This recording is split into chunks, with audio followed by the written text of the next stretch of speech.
Hello, good morning, good evening, good afternoon from wherever you are. My name is Dolphin Makero and I am here to present the Global Youth Climate Action Fund institutional proposal.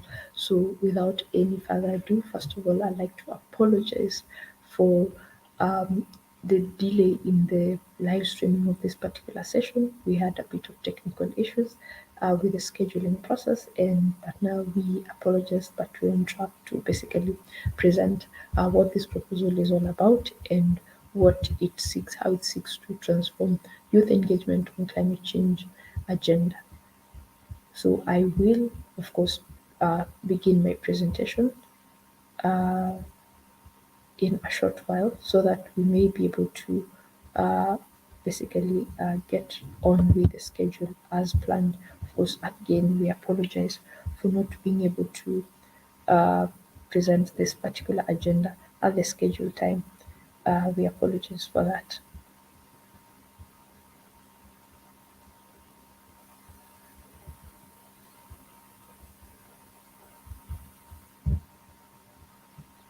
So I am going to share, of course, a presentation on basically the Youth Fund agenda and why an institution and what we envision basically the Youth Fund will and how it is envisioned to transform basically young people and their engagements on climate change engagements basically at all levels. So I will just jump over to my first presentation. So over to the first slide. So a bit of background information. So young people have had the privilege of engaging on climate change and climate finance issues because of uh, the work of the previous younger people who came before them, basically, who sort of advocated for the youth spaces engagement at the global, national, and of course regional level. And each year before the Conference of Parties, young people convene on what we call the Conference of Parties. Uh, they convene in their 3 days before the Conference of Parties to the UNFCCC, and they call it the Conference of Youth. So at the 14th Conference of Youth, which coincided with the 24th Conference of Parties, young people convened at the University of Silesia in Katowice, Poland, to try and sort of uh, derive meaningful youth engagement, how they are going to meaningfully engage and get the most maximum outputs basically out of the UNFCCC 24th Conference of Parties.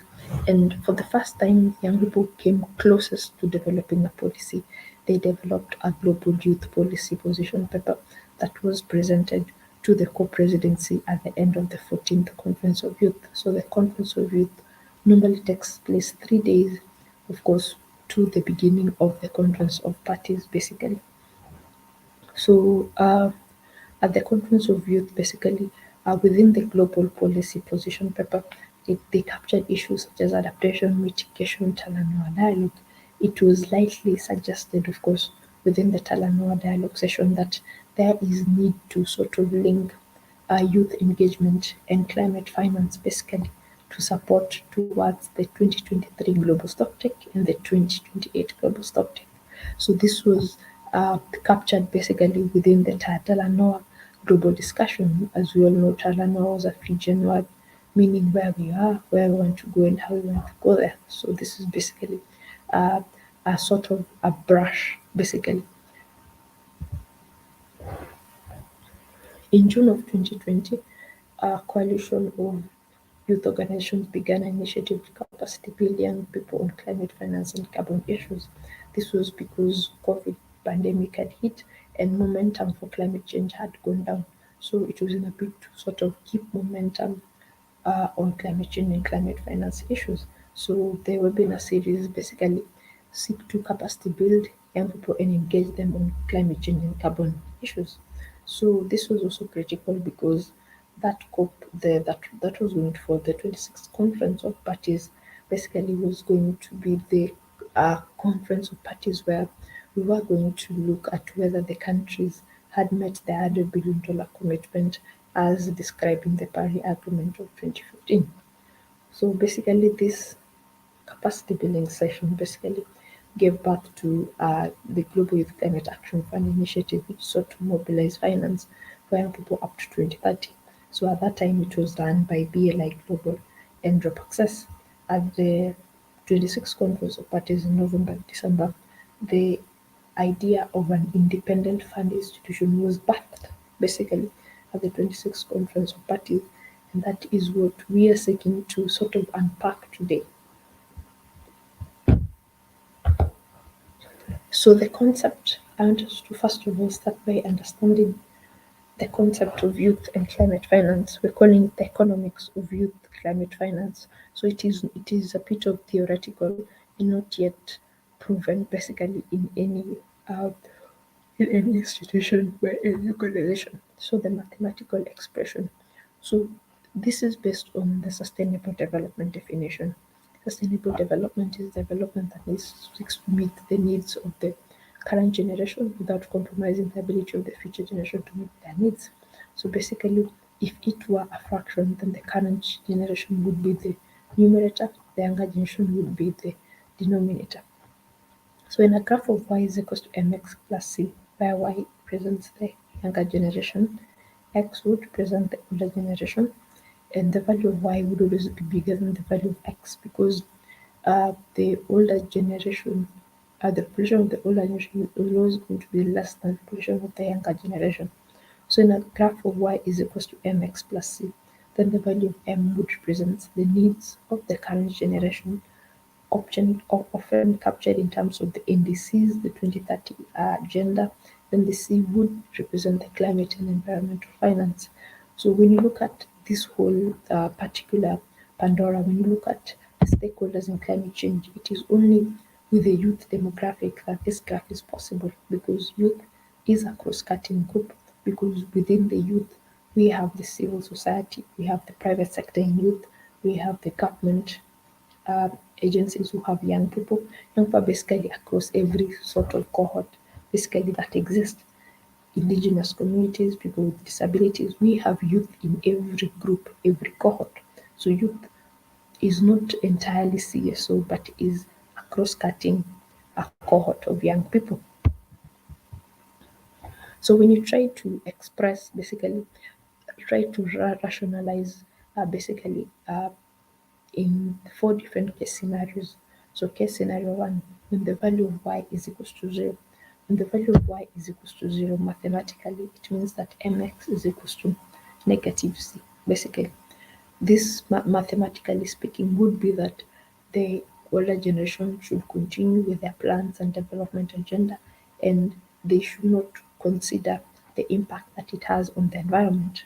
So this basically would be ideal in a situation where there are no younger people. That's why the value of y would be is equals to 0. So if the older generation had not given birth to the younger generation, then the value of mx would be equal to c, meaning all activities, engagement, development plans, and policies should go on and should not take into consideration the environmental effects or the climate change effects it has on the environment, on Earth, basically. So this is a very unsustainable way of development. It is an impossible because the younger people already exist, so it is impossible, basically, at this particular juncture. Then we have case scenario 2, when x is equals to 0. Mathematically speaking, when x is equals to 0, y is equals to c. X is the older generation. So meaning when X is the older generation, uh, it basically means that uh, there are no older generation that exist. It means there are no development plans. It means it is an absolute equation because y cannot exist without x because y has to come from x. Y is a product of x. So this is also mathematically impossible and also in real life it is also impossible basically. So this case scenario will also not of course work. Then I'd go to the next uh, a scenario. I call it scenario 3 of the LTF scenario, the long-term finance scenario, when the value of C is equals to 0. So Y is equals to mx plus C, and then it means when C is equals to Y is equals to mx. So Y is equals to mx, it means that there are younger generation, there are older generation, and the older generation are making plans. It basically depicts a picture where the plans made by the older generation would be enough basically to cater for the needs of the younger generation when they get to the end of those plans. Like, for example, the Sustainable Development Goals. It basically tries to say that the Sustainable Development Goals, when we get to 2030, young people will not need to create new goals and new plans and new development agenda for them. So it basically means that there will be no further development. So it means we have reached a point of no further development. And this is a very tricky situation because human beings are an ever evolving creature, basically, and they have to advance themselves in whichever sort of way. So, development is part of, and advancement and evolution is part of the process. And when C is equals to zero, it means that the plans made by the older generation should be enough to cater for the needs of the younger generation for the rest of their livelihood and the next younger generation. So the generations to come will not need to make any plans of their own. This is a very unrealistic scenario, and this is what is suggested by the LTF discussion, the long term end of long term finance discussion. Then we have case scenario 4 when m is equals to 0. When m is equals to 0, it basically means that the needs are at zero. It means there are no sustainable development goals, there are no NDCs, there are no national goals, regional goals, there's no Agenda 2063, there is no goal at all. It basically means that we, before man discovered fire, so we stick to that particular period and we do not advance, we do not build houses, we do not build roads, we do not move an inch, we stick to where we are. So this is also an impossible situation.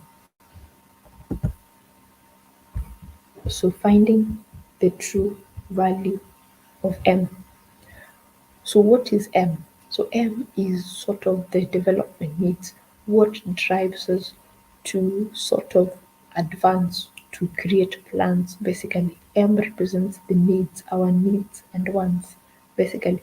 And these needs and wants are what drive us to have activities that have an impact on the particular environment. So the value of M is very critical because M is the driver to the climate change effects, to the environmental degradation. What drives that particular, uh, what drives us, the drive that pushes a generation basically. So the value of M, when you look at the table that we have described over here, we have the first column, UNFCCC corresponding COP, years passed since the first COP, year 2030, how many years to 2030, then the true value of M and the corresponding year. So at COP26, basically, uh, how many years had passed? Uh, how many COP years? There are 25 COP years. We don't say 26, we say 25 because 2020 was the pandemic year, basically. So that gives us 10 years, basically, to the IPCC 1.5 deadline where changes are bound to become irreversible. So what is the value of COP? What is the driver? What pushes us to undertake activities that degrade environment, that foster, that later in 1992 force us to create a sort of fund, environmental fund or climate change fund or support to be able to mitigate those effects, the negative effects that our activities that have been pushed by the driver M basically have caused on the environment. Then the corresponding year is basically the exact timeline here. So when you look at the role of true value of M, it seems to be in ascending order up to 2030 basically. It is ascending because it basically symbolizes that with every passing year, basically the driver becomes stronger and stronger. The driver and push and the need for advancement, basically, that drives us to undertake activities that harm the environment. They become stronger by the day. When they become stronger than the day, they influence the value of C, which they affect the value of C, which you've come to know that environmental or climate change finance. So this value of M, it will seem to go up because we are headed towards a sort of a deadline, a 10-year period, where the less time we have to 2030, the more the greater the value of M rises because 2030 is the timeline basically that we may need basically. So it basically means in reality that uh, as M increases, so will the value of C increases. As N reduces, so will the value of C decreases. So it basically means that the financing needed will be more basically as the years go by. Basically, um, it will be more this year and next year it will even be more because the impacts are becoming worse and worse by the day. The institutional approach to supporting youth to access climate finance, enhancing transparency in youth climate finance flow. So within this particular section, after I have justified the need for youth and environmental finance in youth climate change and environmental finance, why am I proposing an institution basically to support young people to access climate finance and how does it enhance transparency in the climate finance flows? Why an independent youth fund institution? During the Earth Summit in 1992, also called the Rio Summit, the international community came for the first time to recognize the effects of development on environment. So it was at this meeting that the Global Environmental Facility was set up. It was set up because it was agreed that parties would domestically mobilize 60% of financing needed at the national to address the national issues. Then the global community would mobilize the remaining 40% to complement basically what has been mobilized at the national level. So this 40% was going needed to be hosted or coordinated within a particular place. And what was this facility that would host it? It is called the Global Environmental Facility. Coming down to 2009, so the Rio Earth Conference, one of the outputs, we had the three conventions: Convention on Climate Change, Convention on Biodiversity, Convention on Desertification, and a Statement on Forest. So there are the four Rio principles. Sometimes they're called the four Rio markers. So in 2009, following the United Nations Framework Convention on Climate Change at Copenhagen, the international community moved to set up an entity that would support mobilization of climate finance. What was this entity? It is called the Green Climate Fund, which is today the largest multilateral agency that supports mobilization distribution of climate finance. So it was meant basically to serve the Paris Agreement of 2015 basically. And when you look at the fund, it is sort of an institution or a facility because it is only an institution and facility that can provide the right technical and institutional support in terms of mobilization, distribution, tracking, monitoring of climate finance flows basically at the global level. So an institution is the only ideal framework that could do it in a more transparent manner to mobilize, distribute resources for young people on climate change basically. So what are the pillars of the Independent Youth Fund Institution?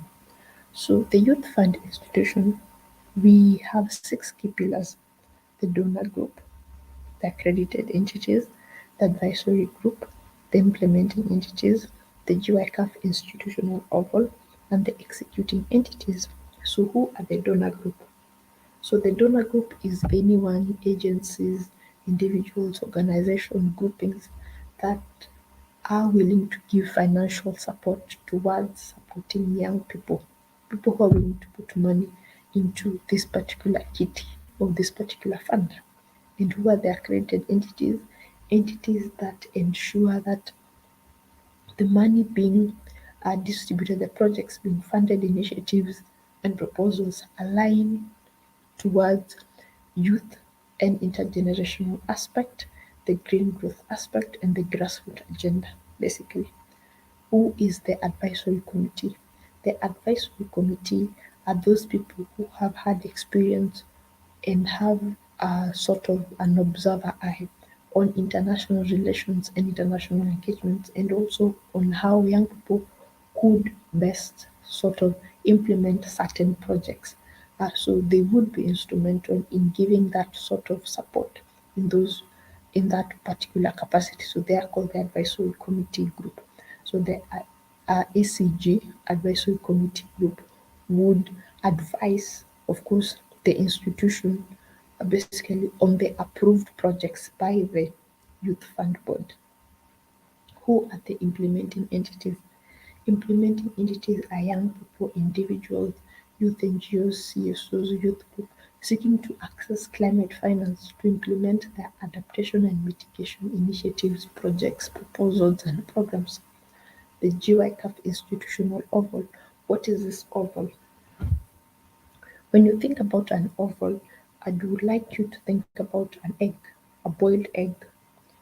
So the oval symbolizes sort of an egg. So a boiled egg has the yolk and the white part.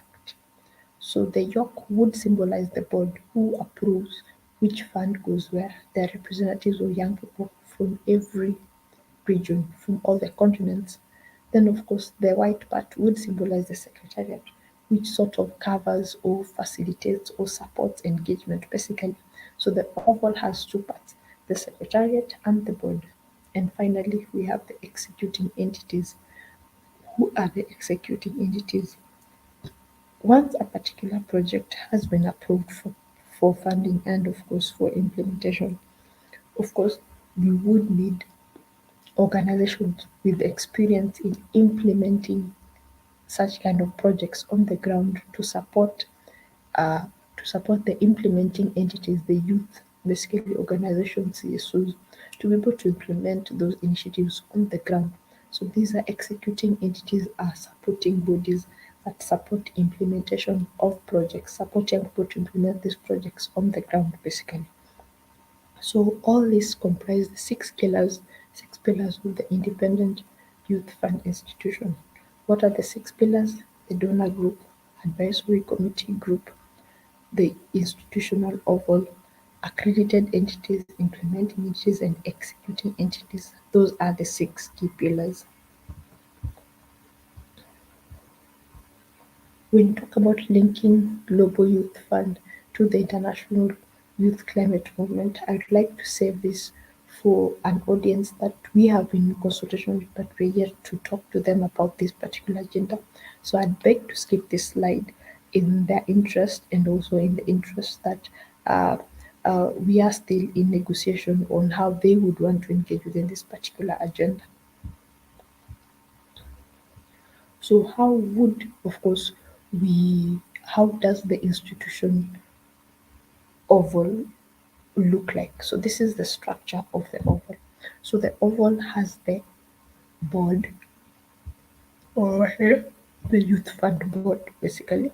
This is sort of the political wing of the oval, basically. So think of it as a boiled egg. This is now the yolk, basically. Then we'd have, of course, the technical wing, basically composed of the secretariat. Then, of course, we'd have the donor group, basically. So the donor group, those who would be interested in putting financing into this particular agenda. Then we have the advisory group, basically. This is how we would envision. And these four groups of people would work in a coordinated manner in what we designed called the 25-step approach, basically. So the 25-step approach is looking to uh, engage young people on how they can access climate finance, basically, at that particular level. So also this slide, I beg to skip it and keep it for the last three slides. What is the 25-step approach? How would we operationalize all this group? So the 25-step approach is a communal approach to supporting youth to access climate finance. When we discussed the pillars of the youth fund institution, we had the advisory committee. Within the advisory committee, given that youth is a cross-cutting cohort, we are looking to have the government as part of the advisory committee, government agents, government ministries, looking to have civil societies, looking to have international organizations, local organizations, basically to be part of the advisory committee, basically, because to give us a more holistic view and approach, because young people are not part of one cohort of people, they are part of every cohort of people. We have the government, civil society, basically every cohort of young people. So what is the 25-step approach? So within the 25-step approach, the secretariat would of course sort of receive the material, the application, basically proposal from the young people, take it through review by the regional coordinator, regional advisor, to explore whether there are funds, of course, within the regional that they could co-finance and complement, and also look at take it through the environmental specialist, ensure that the project is still an environmental agenda because climate change is part of the environmental agenda. Then we would of course take it to the country manager to sort of ensure that it aligns well basically with the country priorities, explore areas of collaboration. Then it will be taken to the youth fund board for sort of approval. Once it has been approved, it will be taken to the advisory committee to sort of advise on the methodology of implementation of this particular proposal. And then, of course, once it's approved by, or once the advice has been given by the advisory committee group, it will be taken, of course, to the donor group, of course, both of them. Then the application, of course, would be sent to the project manager to look at the project logistics, project innovation logistic. Then, of course, it will be taken to the finance manager. So the finance manager would, of course, then release the funds for phase one, of course, with the coordination of the country manager. Then phase one implementation would begin, and then we'd have monitoring and evaluation report uh, by the secretariat, environmental report by the secretariat, and project officer's report. Then this would be compiled and sent back to the finance person who would approve for phase two of the funding. Then it would go through the same process. After funding, environment monitoring and evaluation, environmental and project officer, then it go through phase three of the funding, basically. Uh, Phase three of the funding, it will go through phase one, phase two, and then phase three of the funding, which is the final phase. After the final phase, the report by the, of course, environmental and project officer and the monitoring and evaluation officers would be compiled, and the project officer and sent to the board to give a report to the board. Then after the board, then it will be sent, of course, to, of course, the advisory committee for review and also the donor group. So this would sort of work in a sort of collaborative manner where we have starting to build trust and transparency by young people on how they could access issues of climate change and climate finance. So other programs. So the 25-step approach is the direct access process. We have other programs uh, basically that we are looking to implement, design and implement and coordinate from the particular institution. We have the Adaptation for Green Jobs program, Youth for Green Growth program, Tech and Innovation Hub program, Mainstreaming S into Climate and Carbon Finance program, Tracking of Climate Finance Flow program. So I will go through each and every one of these particular programs. Mainstreaming of ACE into Climate and Carbon Finance program. So ACE stands for Action for Climate Empowerment. So Action for Climate Empowerment is also known as the Doha Work Program or Article 12 of the Paris Agreement and Article 6 of the United Nations Framework Convention on Climate Change. So it has six key elements: education, training, capacity building, public access to information, uh, public international relations, and public participation. So what we're looking to do is sort of capacity build young people on climate change and carbon finance issues at the international level, at the regional level, at the national level, at the sub-national level, at the grassroots level, basically on climate change and carbon finance issues, basically. So we have a strategy that is already within the particular pipeline. Then we have the Adaptation for Green Jobs program. So Adaptation for Green Jobs program is meant for young people, especially in the developing countries. So within the developing countries, basically, the Adaptation for Green Jobs program uh, is seeking to create green jobs for young people through introduction of adaptation technology and adoption initiatives and projects at the grassroots and at the rural areas. So it is looking to create jobs for unemployed young people, especially in developing countries which have the high rate of unemployed young people. It is also seeking to stop the migration of young people from rural to urban areas, a phenomenon called brain drain, basically, and basically sort of keep young people to support adaptation projects in their rural communities without them having to necessarily move to the urban areas, basically. So this is what we call the Adaptation for Green Jobs program. In our next slide, we have the Youth for Green Growth program. So Youth for Green Growth program is targeting the just transition program because parties, agencies, organizations are encouraged to shift towards cleaner, more renewable sources of energy, potentially a just transition, a transition that is looking to uh, sort of be cleaner and take a more low carbon emissions pathway. So within that particular transition, this program is looking to engage young people within that transition process. So basically within the transition, how countries, parties, communities, companies are transitioning to cleaner, more renewable sources of energy. We want young people to be part of that transition, to be drivers of that particular transition at international, regional, national, subnational, and grassroots level, basically. So this is what we call the Youth for Green Growth program.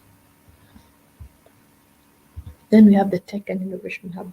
So the Tech and Innovation Hub basically is looking to set up, looking to act as an incubator for young people for the projects and ideas, be able to nurture them and grow them to maturity and be able to get them to a level where they can qualify for funding from the institution as well as funding basically from other avenues outside of the institution.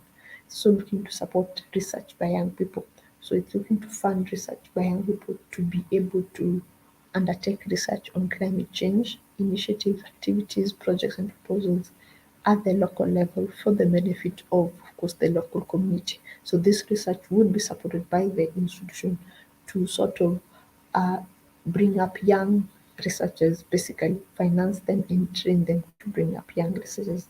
Then to also look at proposal development, support young people to develop bankable proposal to be funded not only by the institution but also by other entities, aside from the institution to be able to qualify for funding, uh, basically.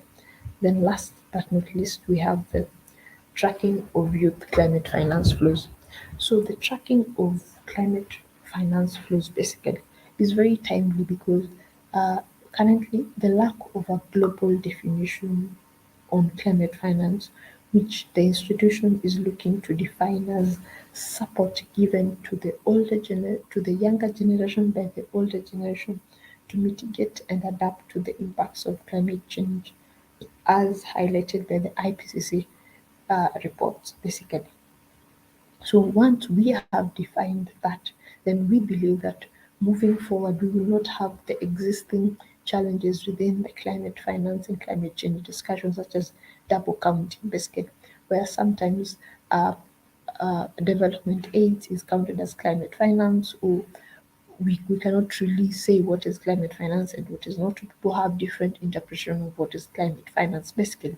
So to harmonize this, we are sort of trying to set up systems basically at the regional level, at the global level, at the at the national level, at the subnational, and at the grassroots level, systems that would be able to support the climate finance and climate action and follow the money sort of to the grassroots level to be able to track the resources that are, of course, are flowing within this particular process. So what are the existing climate change and climate finance mechanisms? So the existing coordination, we have the coordination mechanism, accounting mechanism, and financial mechanism. So we'll start with the existing coordination mechanism. Within the climate change engagement, the coordinating mechanism at the global level is the UNFCCC. At the national level, we have regional bodies. We also have the African Development Bank has supported in one way or another, though that we might need a bit more research. Then we have the governments, of course, coordinating at the national level. Then we have sub-national governments, local governments coordinating at that particular level. Then we have the ward or grassroots administrators coordinating at the grassroots level. So who are the accounting bodies who make sure that resources going to these particular levels are kept in checks and balances? Within the global level, the International Accounting Body is the GCF board or the GEF Council. So the GCF board sits in part of of course, the GCF Council. They just had their 32nd meeting of the GCF board, I think 3 days ago, should be. And the GF Council of course, supports and endorses project, of course, funded by the GEF. Then we have, of course, uh, I'm not so sure about the Regional Committee of Africa Heads of State or Climate Change. I'm not sure. There could be a body that could potentially look into regional climate change engagements. Then we have the National Climate Change Councils. For some countries like Kenya, Kenya is just a case study basically that could be used. So the National Climate Change Fund, the council ensures that checks and balances are put in place when it comes to climate change, and of course the fund itself. Then we have the County Climate Change Fund Board that ensures that the subnational funds, subnational resources, subnational climate change agenda is put in place. Then we have the World Climate Change committees, of course, that ensure that mm, checks and balances are put in place. So, what is the existing climate change financial mechanism? Climate finance mechanism. So, the mechanisms we have the GCF and the GEF. The GCF is the Green Climate Fund, and the GEF. So, those are the key funding mechanisms. We also have the Adaptation Fund, of course. Then we have the Africa Climate Change Fund at the sub-national level. So the Africa Climate Change Fund is a newly established fund hosted by the African Development Bank. So I'm yet to dig deep into whether they have a board at the continental level. Then we have the National Climate Change Fund, using Kenya again as a base study. Then we have the County Climate Change Fund. Then we have the community funds, basically community funds using Kenya as a case study. We have FLOCAM, then we have African Activist Climate Justice Funds, basically. So this is run by PACJA and a group of other civil society movements. So what is how do young people come in basically? So basically we have to look at things rationally. So what is the coordinating body for young people on climate change? The main coordinating body for young people on climate change is YUNGO, the International Youth Climate Movement. However, we've seen other global international uh, youth movement come up and sort of try to coordinate or organize young people on climate change issues. This has been like the IUCN Youth, WWF Youth, just to mention but a few, World Bank Youth Group, just to mention uh, a few global organizations trying to sort of coordinate young people at that global level. Then we come to subnational level. Using Africa as a case study, we have, of course, IKE. We have the GAIO. IKE is the African Youth Initiative on Climate Change. Green African Youth Organization, Young Digital Activists. These are sort of trying to coordinate young people at the regional level, basically. Then, of course, at the national level, we have the National Youth Climate Change and Environmental Groups. So, which are these groups? So that these are youth groupings such as that do things at the national level. Youth movements, youth organizations do things at the national level. Then, of course, we have the county or subnational youth groups and environment groups that do things at the subnational level, of course. Then, of course, we have the grassroots or ward level engagements. Basically, they coordinate people at that particular level. So, what is the proposed accounting body? Basically, so I'll start with the accounting body. Accounting bodies, of course, we would have the Global Climate Action Fund institutional board within the oval that we had explained earlier. Then we'd have the regional youth climate change secretariat, like we would have an African youth climate change secretariat or something of the sort, to sort of ensure that checks and balances are put in place. Basically, then we'd have the National Youth Climate Change Council at the national level, the County Youth Climate Change Committee, the Youth Climate Finance Barazas, basically. And what is the proposed financial mechanism? So the proposed financial mechanism, of course, would have the institution, the Global Youth Climate Action Fund institution, basically. So that would be the financial vehicle to support global youth engagement. Then we'd have, of course, we'd lobby for 5% of the Africa Climate Change Funds, of course, to go to youth engagement, 2% of the National Climate Change Fund to go to youth engagement, 1% of the County Climate Change Fund to go to youth engagement, then set up the Youth Fund Barazas, Youth Baraza grants, Baraza grants, basically. So basically, the institution would come to co-finance at the regional level, national level, subnational, and provide grants, full support at the grassroots level through the grants, of course. And how would we ensure harmonization? This has to be harmonized because the institution would have to formulate a partnership with existing funding mechanisms, such as the Adaptation Fund, the Green Climate Fund, the Global Environment Facility, and all other funding agencies that exist.